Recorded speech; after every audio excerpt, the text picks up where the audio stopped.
Sometimes we've all just got to go out there and punch a Nazi, right? I think this is a really dangerous sentiment. It's a dangerous categorization, and I don't like the practice in American social life or American politics. Here's why. What we see starting with the punch a Nazi movement, I believe several years ago, probably 4 or 5 years ago, is an attempt to categorize, demonize, and then abuse. These are 3 steps: categorize, demonize, and then abuse a group of people. And so the argument goes like this. We all deserve life, liberty, and the pursuit of happiness. We all deserve peace. You shouldn't be violent to one another, right?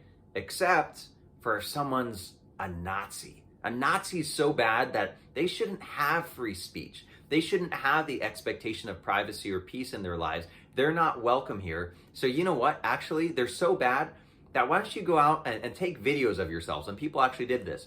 Why don't you go out, take videos of yourselves punching someone who's been categorized as a Nazi? Now, who gets to categorize them? Who gets to decide who's a Nazi and who's not? Who gets to decide who deserves to be punched? Well, that's up to Antifa, right? Or that's up to your local ringleader. But once they're categorized, they're fair game for anything. They no longer qualify for the rights, liberties, and justices offered in Americanism.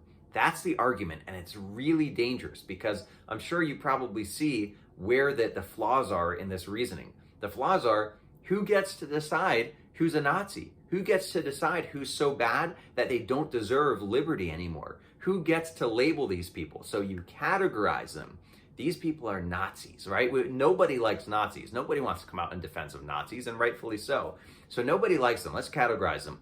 Then let's demonize them. Let's say, yeah, this guy, I believe that he's a racist, a sexist, a xenophobe, right? A homophobe, any of these things.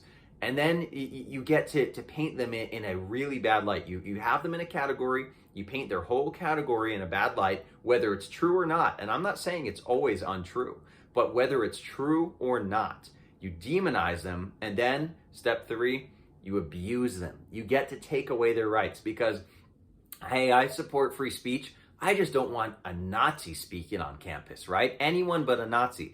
And this is where we see radical, ridiculous, stupid things like Ben Shapiro, a practicing Jew who walks around with a yarmulke on his head and won't eat pork, being called a Nazi so that the opposition to him can justify and rationalize kicking him off campus with violence if necessary. Same thing to Dave Rubin, a Jew of ethnicity, not of religion, and a gay man who, again, was met with vitriol and hate and violence by the radical left. Why? Because he could be categorized. He could be categorized, demonized, and then abused. Guys, be on the lookout for this. This is a really dangerous movement. It's something that we need to speak out against, and we need to push back against in saying, wait a second, who gets to cast these categories? Who gets to decide who's too far gone and who doesn't support or who doesn't deserve liberty anymore?